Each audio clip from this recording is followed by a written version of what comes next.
Hello friends, welcome to YouTube channel. दोस्तों मैं doctor Nausheen आपका स्वागत करती हूँ आपके ही अपने चैनल में।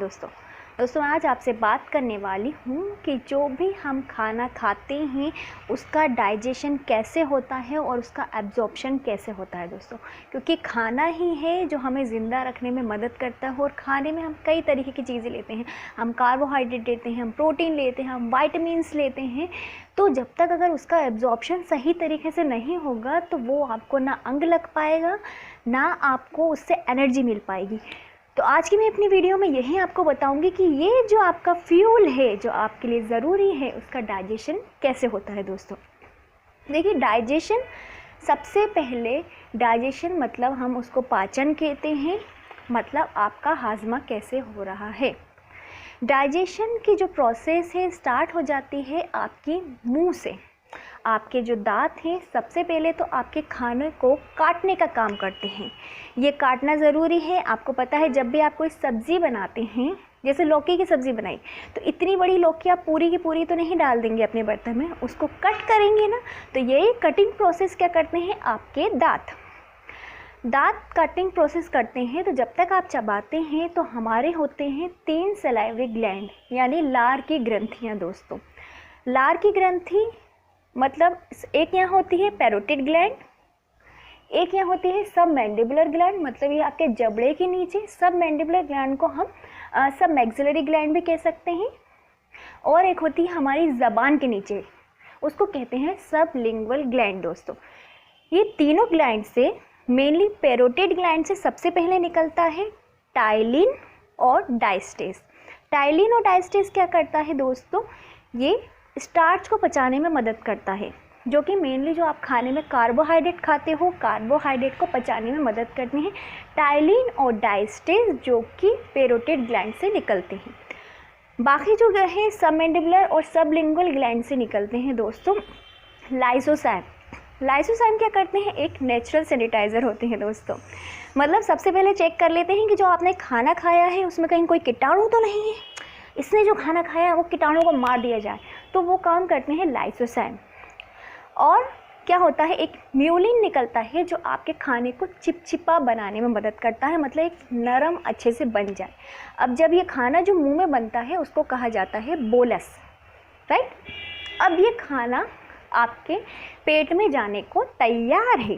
देखिए, अब बहुत सारे लोग कहते हैं जब भी डाइजेशन पे वीडियो बनाते हैं कि खाना चला गया मुंह से डायरेक्ट ईसोफेगस पे।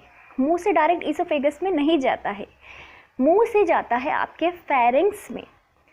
फेरिंग्स एक पाइप होता है जो कि 3 जगह कनेक्टेड रहता है, आपके नोज से जिसको नेजोफेरिंग्स कहते हैं, आपके मुंह से जिसको ओरोफेरिंग्स कहते हैं, आपके लैरिंग्स से जिसको लैरिंजोफेरिंग्स कहते हैं। ये पाइप 3 जगह कनेक्टेड रहता है। कई बार देखा होगा ना आपने कि खाना नाक की तरफ से आ गया तो ये कनेक्शन, तो ये पाइप 3 जगह से कनेक्टेड रहता है। अब जब फेरिंग्स में आपका खाना जाएगा, देखिए खाने को तो पता नहीं है ना उसको कहाँ जाना है, क्योंकि हमारी आगे होती है ट्रेकिया यानी सांस की नली, पीछे होता है ईसोफेगस यानी फूड पाइप। अब खाने को तो पता नहीं है कहाँ जाना है, इसलिए जब फेरिंग्स से होता हुआ खाना यहाँ लैरिंग्स की तरफ पहुँचेगा तो लैरिंग्स का एक कार्टिलेज होता है जिसको हम बोलते हैं एपिग्लॉटिस। दोस्तों एपिग्लॉटिस क्या होता है, एक अपने है ना जो होते हैं ना ट्रैफिक पुलिस, यहाँ से तुम्हें नहीं जाना, यहाँ से जाना है, तो वो क्या करता है ट्रेकिया को यानी सांस की नली को ढक लेता है। अगर वहाँ से रास्ता बंद रहता है इसलिए खाना ईसोफेगस में चला जाता है। क्योंकि जब हम निगलते हैं ना, आपने अपने मुंह में भी देखा होगा एक घंटी जैसी होती है यूवुला, तो जैसे ही खाना हम निगलते हैं ना तो यूवुला ये ऊपर से नोज़ का पोर्शन को बंद कर देता है ताकि खाना ऊपर न जाए, राइट। इधर का बंद करा और फिर यहाँ से यहाँ आ गया, और एपिग्लॉटिस ने सांस की नली को बंद कर दिया। इसलिए कभी कभी बहुत सारे लोगों को आपने देखा होगा कि ठसका लग जाता है, क्योंकि एपिग्लॉटिस उस वक्त रास्ता बंद नहीं कर पाता है। तो अब ईसोफेगस में खाना चला गया क्योंकि खाने को पता चल गया। अब ईसोफेगस क्या करता है, पोस्टमैन का काम करता है। ईसोफेगस ने खाना पोस्ट किसको करा, आपके पेट को।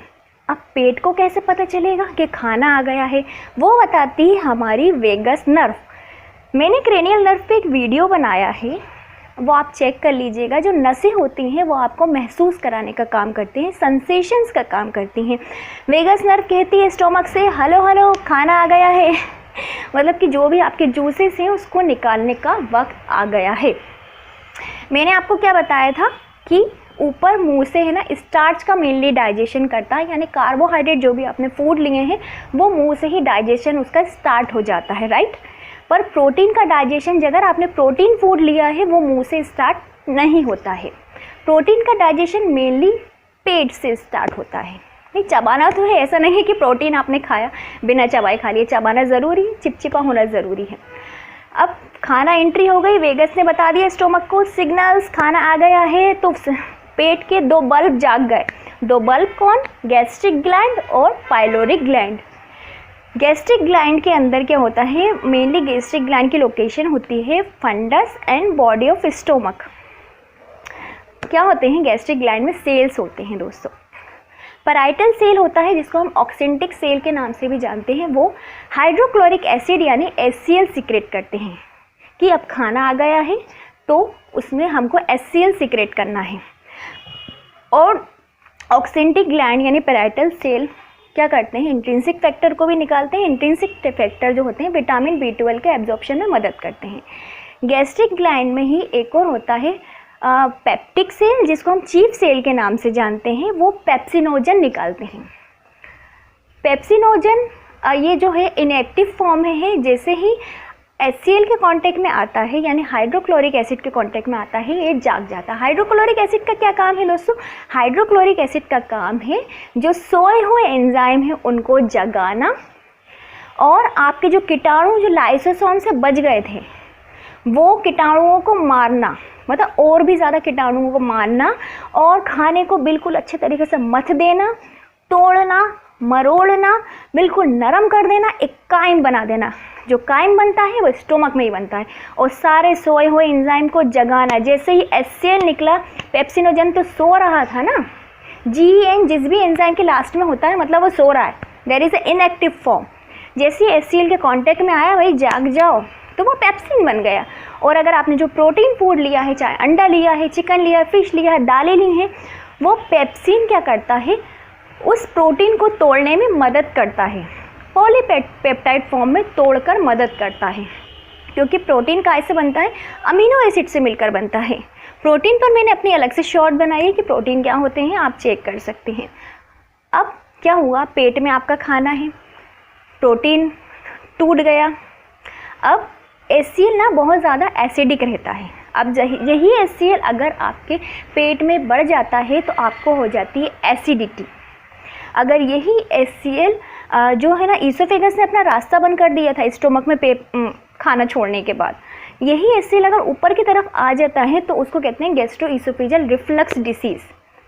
अगर यही HCl जो होता है बहुत एसिडिटी प्रोड्यूस करता है, अब एसिडिक फूड है, अब पर आपके स्टोमक को इस HCl से कौन बचाता है? There is a mucosa layer दोस्तों।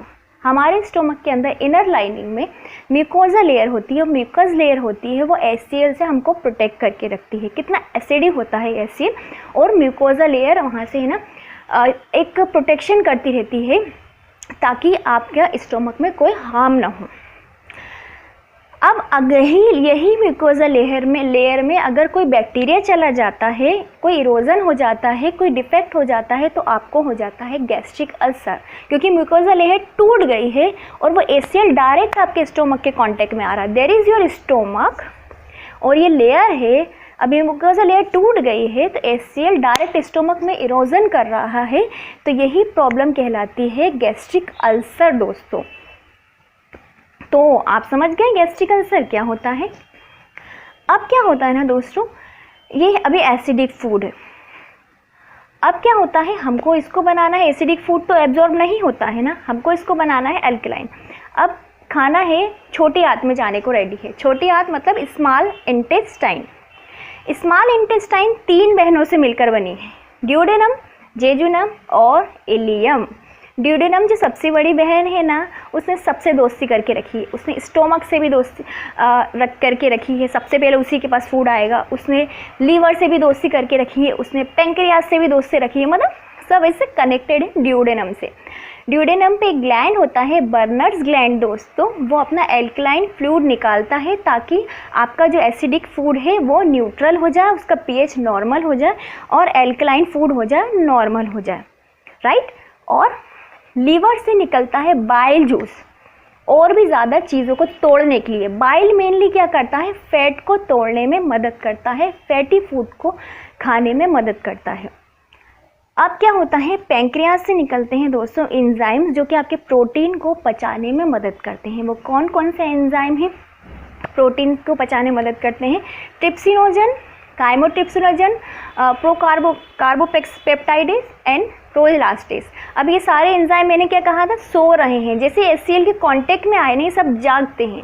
ट्रिप्सिनोजन ट्रिप्सिन बन जाता है, काइमोट्रिप्सिनोजन काइमोट्रिप्सिन बन जाता है, प्रोलास्टेज लास्टेज बन जाता है। सारे एंजाइम जाग जाते हैं और भी ज़्यादा फर्दर डिवाइड कर देते हैं, प्रोटीन को तोड़ देते हैं, क्योंकि प्रोटीन एक बड़ा मॉलिक्यूल होता है और हर जगह उसको टूटना ज़रूरी है अगर आपने प्रोटीन आपकी डाइट में लिया है। अब ड्यूडेनम में तो मैंने क्या कहा, अल्कलाइन हो गया। अब एक मैं आपको टिप्स और बताती हूँ कि मोस्टली मुझसे क्वेश्चंस लोग पूछते हैं कि अगर किसी का गाल ब्लैडर निकाल दिया, लीवर का क्या काम है, बाइल को बनाना और उसको अपनी छोटे भाई अपने बैंक में दे देना है कि गाल ब्लैडर उसको स्टोर करके रखे, वो टाइम टाइम पे रिलीज़ करे ये ड्यूडेनम की तरफ, ताकि फैट को अब्जॉर्ब करने में और खाने को तोड़ने में और खाने को एल्कलाइन करने में मदद मिले। अब बहुत सारे लोग ना अपना गॉल ब्लैडर को निकाल देते हैं, तो ऐसे में क्या होता है, लीवर तो बाइल बना रहा है, वहाँ से कनेक्शन टूट गया तो लीवर बाइल बनाता जाता है, वो ड्यूडेनम में डायरेक्ट छोड़ता रहता है। तो ऐसे में क्या होता है, आपका एब्जॉर्प्शन में भी प्रॉब्लम होती है, फैटी फूड का भी सही से हो नहीं पाता है, आपको खट्टी डका रहना, क्योंकि गॉल ब्लैडर का क्या काम था, टाइम टाइम पे छोड़ना, क्योंकि कोलिसिस्टोकाइनिन उसको बताता है कि अब तुमको छोड़ना है बाइल को, वो तब तक स्टोर करके रखता है, पर अब लीवर को नहीं पता कि उसको कब छोड़ना है, वो उसको तो बस छोड़ता जाता है। तो इसलिए लोगों को कई बार इसे डाइजेशन में प्रॉब्लम आने लगती है, क्योंकि बाइल छूटता चला जाता है without any cause, without any food problem. तो अब खाना ड्यूडेनम में आया, देन जूजेनम में, इलियम में। अब अपनी छोटी इंटेस्टाइन में होती हैं विलाइज, जो फिंगर की तरह ऐसे घूमती हैं, उसमें कई सारे ब्लड वेसल्स लिम्फेटिक जुड़े रहते हैं। अगर आपने खाने में कोई फैटी चीज़ ली है तो वो एब्जॉर्ब होने के लिए लिम्फेटिक वेसल्स किधर जाएगी, लेक्टियल किधर। अगर खाने में आपने लिया है प्रोटीन तो वो ब्लड वेसल में जाएगा, यहाँ पर फूड और ज़्यादा फर्दर डिवाइड हो जाएगा। प्रोटीन कैसे बना है, अमीनो एसिड से, और अमीनो एसिड क्या है, पॉलीपेप्टाइड है। तो हमको पॉली यानी ज़्यादा चीज़ों को तोड़ना है, फर्दर पॉली चीज़ों को तोड़ना है, तो यहाँ पर वो ट्राईपेप्टाइड बन जाएगा यानी 3, डाईपेप्टाइड बन जाएगा यानी 2, ये और ज़्यादा टूट के अपनी छोटी आंत में जाके यहाँ पे ब्लड में एब्जॉर्ब हो जाएगा। अब जो छोटी आंत में जो खाना एब्जॉर्ब हुआ था, मतलब इलियम के में, तो वो खाने में अभी ऑक्सीजन नहीं है दोस्तों। अब उसमें ऑक्सीजन कैसे आएगा, ऑक्सीजन लाने के लिए हमको भेजना पड़ेगा लंग्स को। लंग्स में कैसे पहुंचेगा, देखिए ये सबसे पहले असिमिलेशन की प्रोसेस होती है, मतलब एब्जॉर्प्शन आपके ब्लड वेसल्स में हो गया, अच्छे से खाना आपका एब्जॉर्ब हो गया। अब वो पोर्टल वेन के थ्रू, पोर्टल वेन क्या होती है, आपकी आंतों की जो वेन होती है, सुपीरियर मेसेंट्रिक वेन और स्प्लीनिक वेन से कनेक्टेड होकर बनती है portal vein. Portal vein connected रहती है लीवर से दोस्तों। लीवर क्या करता है, एक बैंक है और एक केमिकल फैक्ट्री है दोस्तों। लीवर का काम है जो भी आपने खाना खाया है वो हार्ट को पहुंचाना दोस्तों। और जैसे आपने प्रोटीन खाया है, लीवर ने क्या किया, आपने अमीनो एसिड दिया, फर्दर उसको तोड़ा और हेपेटिक वेन के थ्रू इंफीरियर वेना कावा में डाला। हेपेटिक वेन क्या है, इंफीरियर वेना कावा की ब्रांच है, उसकी एक शाखा है, इंफीरियर वेना कावा को पहुंचाया। इंफीरियर वेना कावा किससे कनेक्टेड है, हार्ट से कनेक्टेड है। तो हार्ट में क्या हुआ, अच्छे से पंप हुआ और हार्ट ने क्या करा, लंग्स को पहुंचाया, लंग्स में अच्छे से ऑक्सीजनेशन मिला, फिर लंग्स ने क्या हुआ, वापस हार्ट को भेजा ताकि आर्च ऑफ एओर्टा के थ्रू पूरे बॉडी को ब्लड पहुंचे। अब इसमें लीवर ने बहुत अच्छी प्रोसेस करी, जितना आपके शरीर को प्रोटीन की ज़रूरत थी अच्छे से पहुंच गया, अगर कार्बोहाइड्रेट की ज़रूरत थी वो अच्छे से पहुंच गया। अगर एक्सेस प्रोटीन आपने अपनी डाइट में खाया है तो लीवर क्या करता है, उस अमीनो एसिड को तोड़ता है। That is A D amination process, मतलब डी मतलब तोड़ना अमीनो एसिड को। और अमीनो एसिड क्या है, प्रोटीन दोस्तों। वो क्या करता है, एक्सेस अमीनो एसिड को तोड़कर अपने अंदर फैटी एसिड में चेंज करके अपने अंदर स्टोर कर लेता है कि मतलब कभी आपको एनर्जी की ज़रूरत हो तो उससे नया ग्लूकोज बना ले। लीवर एनर्जी का प्राइमरी सोर्स वैसे कार्बोहाइड्रेट होता है, पर आपके शरीर में कभी कार्बोहाइड्रेट की कमी है, और सेकेंडरी सोर्स होता है आपके एडिपोज टिश्यू, फैट से कभी फैट भी नहीं है, तो इमरजेंसी में आपको जो एनर्जी मिलती है तो वो प्रोटीन से ही मिलती है। Protein is a building block, मतलब एक कंस्ट्रक्शन का काम करता है, इसलिए प्रोटीन को क्या करता है लीवर अपने अंदर स्टोर करके रखता है, फैटी एसिड में ट्रांसफ़र करके, ताकि उससे नया ग्लूकोज बना सके, न्यू ग्लूकोजेनेसिस। अगर फर्दर डीअमाइनेशन की प्रोसेस में यही लीवर में क्या होता है, ये अमाइन ग्रुप में क्या होता है, अमाइन ग्रुप में यही जो प्रोटीन है अमोनिया में चेंज हो जाता है, और अमोनिया जो है लीवर के लिए टॉक्सिक कंडीशन है दोस्तों। अमोनिया के बाद प्रोटीन के ही टूटने पर यूरिया और नाइट्रोजन मिलता है, ध्यान में रखना। इसलिए आपसे कहा जाता है मेनली कि आपको ना ज़्यादा प्रोटीन डाइट में लें ना कम, क्योंकि एक्सेस प्रोटीन आपकी डाइट में हो जाता है तो प्रोटीन से ही टूटकर यूरिया बनता है, प्रोटीन से ही टूटकर नाइट्रोजन बनता है। जो एक्सेस बन गया ना, अब ये यूरिया और नाइट्रोजन लीवर क्या करता है, वो अपनी किडनियों को दे देता है और किडनी यूरिन के थ्रू आउट कर देती है। दिस इज़ द प्रोसेस दोस्तों। आप समझ गए digestion and absorption and assimilation. मैंने मेनली प्रोटीन पे ज़्यादा फोकस करा क्योंकि आजकल बहुत सारे लोग प्रोटीन का बता रहे हैं। मैंने सिंपली ऐसा नहीं करना चाहा कि आपको बता दूं चबा लो, इसोफेगस, पेट, स्टोमक और स्मॉल इंटेस्टाइन। एक छोटी और बात बता दूं, जो फूड डाइजेस्टेड नहीं होता है वो इलियम जो है सीकम से कनेक्टेड रहती है, वो अनडाइजेस्टेड फूड को सीकम के थ्रू बड़ी आंत में भेज देती है, और अनडाइजेस्टेड फूड बड़ी आंत के थ्रू आपकी टॉयलेट में से निकल जाता है। और मेनली जो आप पानी पीते हो उसका एब्जॉर्प्शन आपकी बड़ी आंत में होता है, छोटी आंत में नहीं होता है। तो मैंने आपको ये बताया प्रोटीन किससे बनता है, उस पर मैंने एक शॉर्ट बनाया है, आप वो चेक कर लीजिएगा। मेनली मैं आपको बता दूं प्रोटीन अमीनो एसिड से बनता है और उसमें डिवाइजेशन होता है। प्रोटीन का डाइजेशन मुंह से स्टार्ट नहीं होता है, कार्बोहाइड्रेट का डाइजेशन मुंह से स्टार्ट होता है। जो भी आप अंडे, दालें वाले, अब ऐसा नहीं चबा के नहीं खाओ क्योंकि उसको चिपचिपा होना ज़रूरी है। तो मैंने मेनली इसलिए आपको डाइजेशन एंड एब्जॉर्प्शन पे ये वीडियो बनाया। आपको कैसी लगी आप ज़रूर बताइए। आपको अच्छी लगी तो लाइक कीजिए, शेयर कीजिए, सब्सक्राइब कीजिए। और ये एब्जॉर्प्शन आपको पता होना ज़रूरी है। आपके शरीर में एब्जॉर्प्शन अच्छे से होगा तो आपको हेल्थ भी अच्छे से होगी, आपके मसल्स बिल्ड भी अच्छे से होगी और आपको न्यूट्रिशन भी अच्छे से मिलेगा। इसलिए मैंने ये वीडियो बनाया और आगे भी हम बनाएंगे गैस्ट्रिक अल्सर पे, पेप्टिक अल्सर पे, इसकी डाइट चार्ट पे। पर पहले नॉर्मल चीज़ पता होना ज़रूरी है ना, जब तो आप नॉर्मल समझेंगे आप। आई होप आप अच्छे से समझ गए होंगे। कैसी लगी ज़रूर बताइए, दूसरों को भी शेयर करिए, सब्सक्राइब करिए, अपना ध्यान रखिए। Thank you so much.